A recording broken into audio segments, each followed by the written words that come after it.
Sit down. I mean it. Stop scrolling. Put the phone down. Exhale. This is not the kind of word you receive, standing up with your shoulders clenched and your thumb twitching. Be still for a moment, in your car, in your kitchen, on the edge of your bed at 2 o'clock in the morning with the blue light burning your eyes. If this found you mid-anxiety, that wasn't an accident. That was a summons. Heaven has an appointment with you right now. Listen to me carefully. Stop refreshing job boards like they're your savior. I see the loop. Refresh. Tiny spike of hope. Silence. A pit opens in your chest. Self-blame. Maybe it's my fault. So you paste the same resume into 10 more portals. Pray a quick, desperate prayer and tell yourself one more click will fix the ache. And then the clock disappears and you feel more empty than before. I'm not shaming you. I'm naming the cage that's wearing you out. God is interrupting that panic-driven striving because your next provision is not coming from the place you've been obsessing over. Hear me. The door that feeds you next is a door you didn't apply to. The favor that finds you will not be the fruit of frenzy. It will be the fruit of alignment. He's not commanding more hustle. He's calling you back to his voice, his timing, his order. And I need you to let this sink past the defenses. This is not laziness. This is not quitting. This is God severing your attachment to a counterfeit source of peace. He's not taking from you. He's removing what was never supposed to carry you. The refresh button cannot bless you. The portal cannot pronounce your name. It can log you, index you, reject you, delay you, but it cannot anoint you. So breathe. Unclench your jaw. Remove the tab you've been worshiping. Your provider is not a website, not an algorithm, not a recruiter's inbox. Your provider is a person, and he is already moving. Your job right now, surrender the panic, recover your center, and listen. Because the knock that's coming won't sound like what you've been scrolling for. Listen to me now, because I can feel your shoulders tightening again. You're bracing for another automated email, another "we've decided to move forward with other candidates," another silent afternoon where your phone stays face up and empty. You've been wondering if heaven forgot your name. Say it out loud so shame loses oxygen. I feel rejected. I feel late. I feel small. Good. Bring it into the light, because the dark only wins when you hide there. Hear me. This isn't rejection. It's architecture, not abandonment. Architecture, not delay. Alignment, not punishment. Preparation, not God hiding. God building. The repeated no is not proof you're failing. It's proof that access is being redesigned for the weight you're about to carry. When God refuses to let a door you can force swing open, it is because the room on the other side is too small for the name he wrote over you. You can't pour new concrete on old cracked foundations. You can't hang cathedral weight on drywall studs. The closed doors you're cursing are demolition permits stamped by heaven. The shaking you hate is an excavator clearing the site. Dust in the air does not mean nothing is happening. It means everything necessary is happening. That noise in your timeline, those unanswered applications, that restless pause, those are rebar deliveries for a bigger structure. If God let you in where you were begging to fit, it would sag under you and call your destiny too heavy. So he blocked it. In love. I can hear the accuser rehearsing in your head. You're not qualified. You're too late. You wasted time. Don't you dare agree. Don't negotiate with voices that don't come from heaven. They are not your counselors. They are squatters on your land. Speak this back. I am being aligned, not left. I am being prepared, not punished. My timeline is not broken. It's being rebuilt for endurance. The no is scaffolding. The site is active. The architect is on the ground. And when the dust settles, you will see why the smaller room had to go. Listen to me carefully now. If the no was a bulldozer, the opening I'm about to describe is the crane dropping a new beam into place. The unexpected door is not a portal you click. It's a pathway God forms through people, problems, and placement. It arrives through relationship, assignment, obedience, or favor, not through your resume pipeline. It looks like a hand on your shoulder in a hallway, a text from someone you served once without fanfare, a crisis you are uniquely calm in, a room you didn't even know you were on the list for. Heaven loves to send provision wrapped in a person, disguised as a problem, located in a place you already stand. And it has to be this way right now. Because if the check cleared through the same system you refreshed in fear, you would crown the system as savior and call that worship work ethic. God is not punishing you, He's protecting you. He is cutting the cord between your identity and your output. He refuses to let anxiety be your employer. He is delivering by favor, not fear, so that when it lands, you know your name is what opened the door, not your panic. Here's what those unapplied doors commonly look like. A conversation you didn't plan that turns into a referral you didn't chase. A project you served in quietly that becomes a position you never pitched for. A skill you used for free out of love that becomes paid favor without you posting a thing. A volunteer table you set faithfully that becomes the table you're invited to lead. A neighbor's quick question that becomes a retainer. A problem everyone else avoids that you solve without spectacle, and suddenly placement shifts. Now hear me. This is not magical thinking, not passivity, not entitlement. It is partnership. God initiates, you respond. You stay faithful where you are placed. You answer the call even when it's small. You steward the skill even when it's unseen. You practice, you prepare, you show up on time. You honor people. You don't chase favor. You carry obedience until favor recognizes its own. And when the door appears, it will carry a signature. Peace in your spirit before clarity in your calendar. Your shoulders will drop before the logistics align. There will be weight, yes, courage required, but not the metallic taste of panic, no begging, no bartering, just a steady, "This is mine to do," humming under your ribs while heaven handles the hinges. Listen to me carefully now. When the resume route fails, the calling route activates. If you need a blueprint for how heaven moves a life without a portal, look at Joseph. A dream in his youth, then a pit dug by jealousy, then a slave market, then a household, then a prison, then a palace. None of that looked like a job search. All of it was career preparation at the level of destiny. In Potiphar's house, he learned administration, order, stewardship, resource flow. He learned integrity, saying no when compromise knocked, dressed like opportunity. In the prison, he learned discernment, reading faces, interpreting patterns, hearing the whisper beneath the noise. He learned timing, how to serve faithfully when recognition sleeps, how to keep oil in the lamp when no one is counting the light. You call it waiting. Heaven calls it calibration. And when the door came, it did not arrive as an opening on a website. It came as an interpretation assignment. 2 dreams, 1 faithful answer. "Remember me," he said, and he was forgotten until the hour appointed.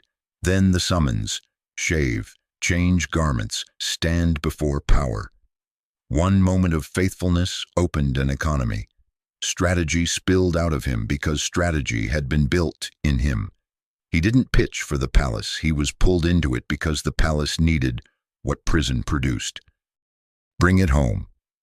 Your right now is not a delay. It is a forge. The spreadsheets you build for a temp gig, the patience you learn caring for someone fragile, the calm you carry into chaos, these are palace skills in prison clothes.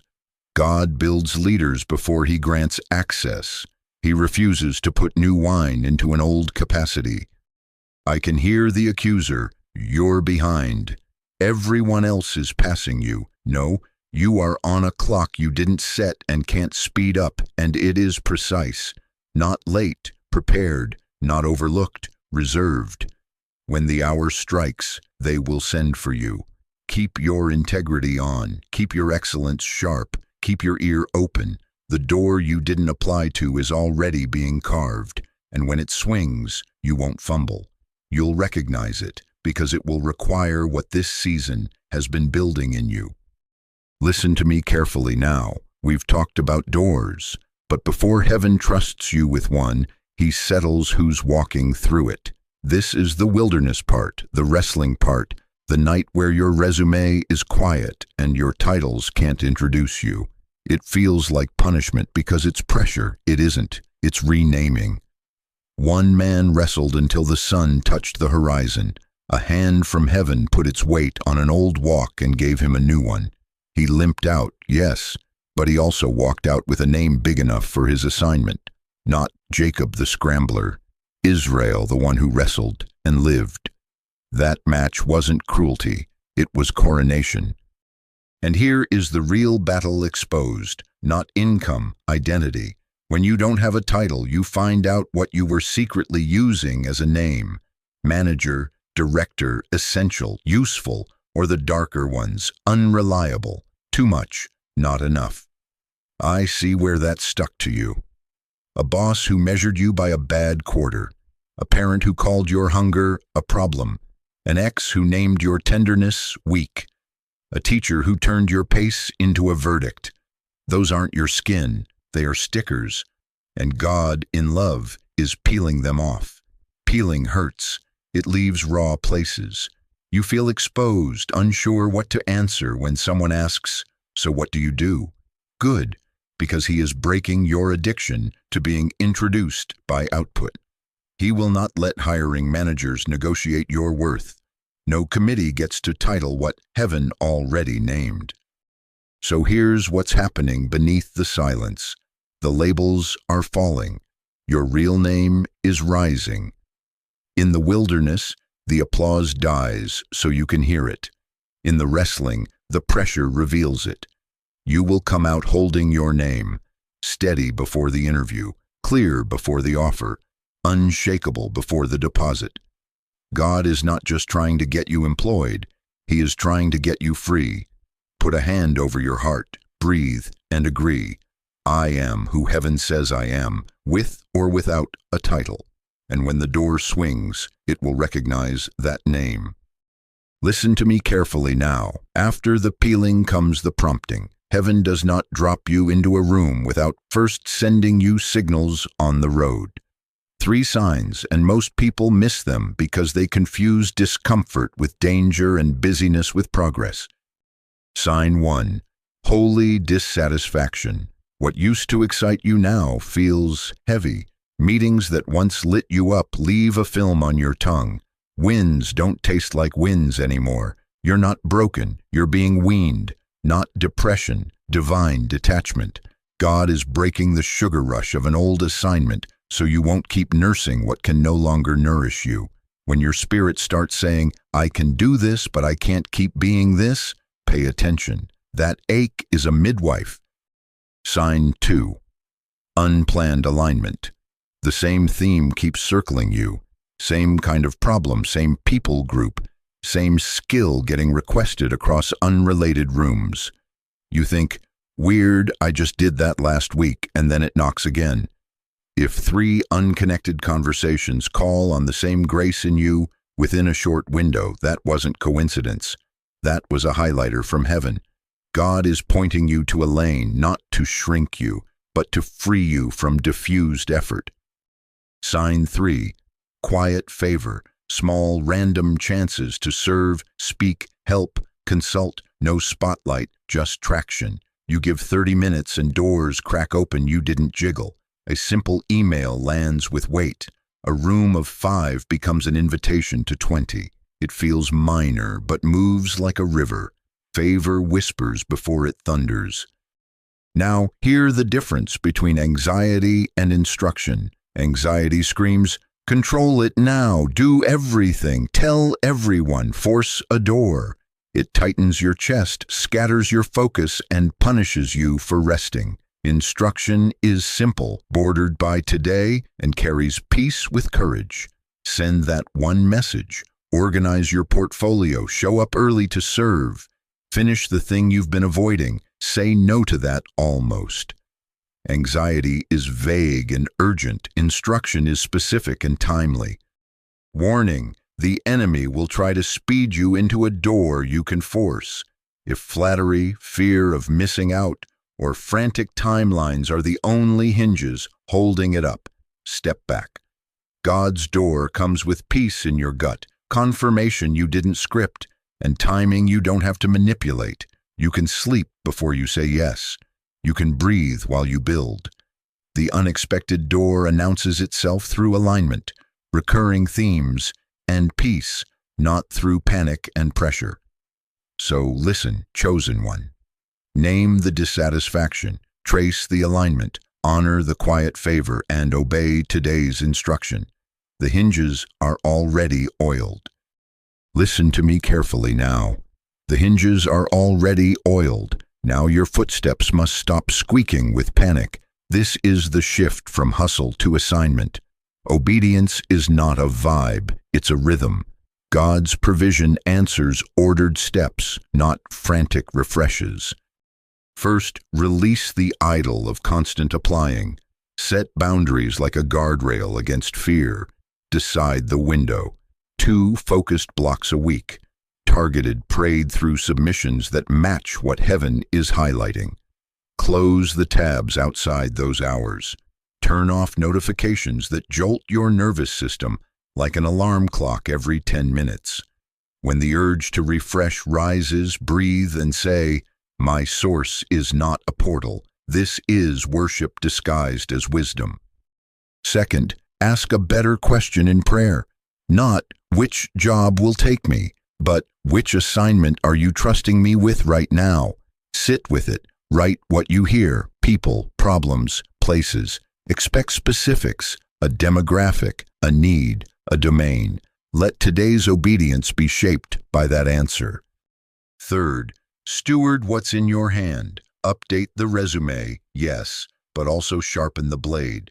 Build the portfolio, curate case studies, practice your craft daily. Do mock interviews, refine your pitch. Clean up your online presence. Excellence is intercession with hands. Faith doesn't float, it files, edits, rehearses, and delivers. Fourth, become visible in the right rooms. 1 person a day, humble, clear, value forward. Reach out to serve, not to sell. Offer help where your grace fits. Follow up within 48 hours. Show up early where you already are and solve one problem no one asked you to touch. Favor loves relational roads. Fifth, protect your spirit. Stop telling everyone your plans. Choose an inner council of 3 wise voices and mute the rest. Don't answer mockers. Don't negotiate with the accuser in your head. When that voice says, "You're too much," answer once with truth and then walk away. Peace is your bouncer. This is how you prepare your yes, so when the door swings, you don't self-sabotage with lateness, over-explaining or underpricing. Put margin in your calendar. Pack your readiness, a clean bio, a current rate sheet, samples at hand, transportation thought through. Do the small, faithful things without panic. Provision responds to obedience. Disciplined, humble, practical steps taken today. Now move in order, not hustle. Assignment. Listen to me carefully now. You've been juggling plates to keep your nervous system quiet. Name them. The over-explaining of gaps like you owe the world an apology for surviving. The chasing of validation, refreshing likes, checking who viewed your profile like oxygen. The begging emails to recruiters you've never met. Folding yourself small to sound palatable. The late-night reruns of interviews in your head. Pausing on every sentence you wish you'd said differently. The apologetic cover letters, the desperate DMs, the just circling back messages sent from panic, not purpose. Those plates were never meant to be your piece. So here is my blunt, loving instruction. Stop performing for peace. If it's not yours, let it fall. If it requires you to shrink your name, let it fall. If it feeds anxiety to secure attention, let it fall. He's not taking from you. He's removing what cannot go forward. Picture the threshing floor. The shaking doesn't destroy the wheat, it frees it. Wind lifts, chaff leaves, grain remains. That's what this season is doing, separating what feeds you from what only looked like food. Picture wineskins. New wine swells, old skins split. Capacity must change or the gift is wasted. This is not punishment, it's preservation. Picture the construction site. Tape on the floor, rebar exposed, dust everywhere. Mess first, then stability. That's not destruction, that's construction. And hear me, fearful part of you. Surrender does not mean you won't work. It means you won't worship work as your provider. You will still show up, still send, still prepare, but not to appease panic. You will work from peace, not for peace. Let it fall. Let the chaff of people-pleasing fall. Let the brittle wineskin of hustle fall. Let the demo debris of old self-stories fall. Because the moment you stop clinging to the wrong door, you become light enough to walk to the right one. Your hands, finally empty, can receive. Your calendar, finally cleared, can hold what heaven is bringing. Breathe. Release. This is not quitting. This is clearing space for the provision you cannot manufacture. And when it lands, you'll know. Favor, not frenzy, brought me here. Listen to me carefully now. Right when peace settles in your chest and the unexpected door eases open, another voice will try to requisition your courage. It will not come with fangs bared. It will come with a clipboard. It will sound like prudence. It will wear a tie, and it will say, "That's not stable. That's not prestigious. That's beneath you. That's risky. You're delusional." It will add footnotes. What about benefits? What will they think? Don't embarrass yourself. It will try to hook you with shame and call it responsibility. Set the boundary now so you don't build it in panic later. Do not argue with that voice. Do not draft emails to explain yourself to people committed to misunderstanding your season. You don't audition your obedience for applause. You don't litigate your assignment in the court of other people's comfort. If their counsel belittles what God just breathed on, it is not counsel for you. Here's discernment you can hold like a plumb line. Not every wise opinion is wisdom. Fear loves professional clothing. It quotes spreadsheets and speaks softly while it tightens your chest. Wisdom, the kind that comes from heaven, will challenge you without shaming you, will ask for order without mocking faith, will make room for rest, not require you to grovel for permission.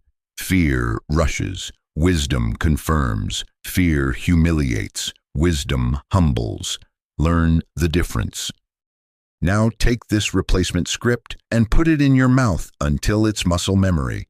If God opened it, God will sustain it. If God sent it, God will fund it. If God called me, God will coach me. My peace is my green light. My panic is not my profit. Prepare also for timing. Doors often open to hallways. It may start as a seed, part-time, contract, pilot, a small room with thin carpet and folding chairs. Do not despise it. Seeds carry forests. Treat the small like it's sacred. Water it with consistency. Guard it from comparison. Measure by faithfulness, not fanfare. So when the voice comes, and it will, don't negotiate. Breathe. Repeat your script. Consult your few trusted witnesses. Sleep if you need to. Then wake up. Put your hand on the handle and step through. Let fear keep talking to the closed door behind you. You have an assignment in front of you. Listen to me carefully now. This is where you stop carrying this in private and turn this space into an altar. Go to the comments and name what's trembling. Not life is hard. Be specific. Job prospects, savings disappearing, confidence cracked, identity confused, shame choking your throat, family pressure that makes you second-guess every yes. The fear of being seen as behind. The need to look successful even when you're scared. Name the foundation. Don't be vague. Put words on what's shaking so heaven can put weight on what will remain. Here's the principle, and I need you to feel its power. Secrecy feeds fear. Naming breaks it. The moment you name it, you take its power away and give it back to heaven. What hides grows teeth. What's confessed loses its camouflage. You're not making it bigger by writing it. You're dragging it into the light where it can't stalk you in silence anymore. After you post, don't scroll past your family. Minister. Read the thread like a sanctuary aisle. Ask, who is mine today? Choose one person. Leave one sentence that you wish someone had spoken over you when you were gasping. Your sentence could be their confirmation and their next breath. Be specific. Be kind. No preaching to be seen, just bread for the hungry, water for the thirsty, oil for the bruised. This is how we turn a comment section into a chorus that drowns out the accuser. And hear me as I seal this over you, chosen one. You are not behind. You are being built. You are not overlooked. You are being positioned for a door you didn't apply to, measured by faithfulness, not fanfare, guarded by peace, not panic, led by instruction, not impulse. Before you type or right after, put a hand on your heart and ask for 3 things: peace to settle your chest, discernment to recognize today's instruction, and courage to obey the next step without bargaining. Then release the timeline. Give it back to the one who's never been late. Exhale, now go. Name what's trembling, read, respond. Let heaven breathe through your words, and let your words become the bridge you'll one day walk across. The altar is open.